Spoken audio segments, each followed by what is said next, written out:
In today's video, I'll teach you how to fix Truist mobile banking app not working. So if Truist mobile banking application is not working, there might be various reasons behind it. First of all, what you have to do is make sure you're connected to a stable internet connection. Sometimes unstable internet connection might be the reason why your application is not working. So make sure you're connected to a stable network. But still, if your application is not working, it might be because of the cache of the application. In that case, what you have to do is clear the cache. For that, what you have to do is launch up an app library on your device, find the application for Truist and long press on it. Now you'll be able to find various options over here. Tap on this option, App Info.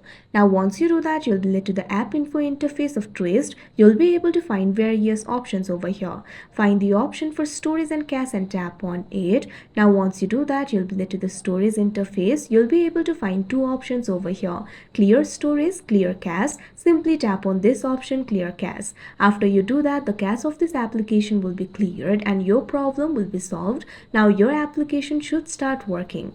But if your application still does not work, it might be some problem in the device itself. In that case, what you can do is try restarting the device. Sometimes a simple restart can fix the problem. So for that, what you have to do is long press on the power button. You'll be able to find various options over here. Tap on the option restart. Once you do that, your device will be restarted. Once the device has been restarted, all the temporary software glitches will be fixed and your problem too will be fixed. So that is how you fix Truist mobile banking app not working. I hope you found this video helpful. Thank you for watching.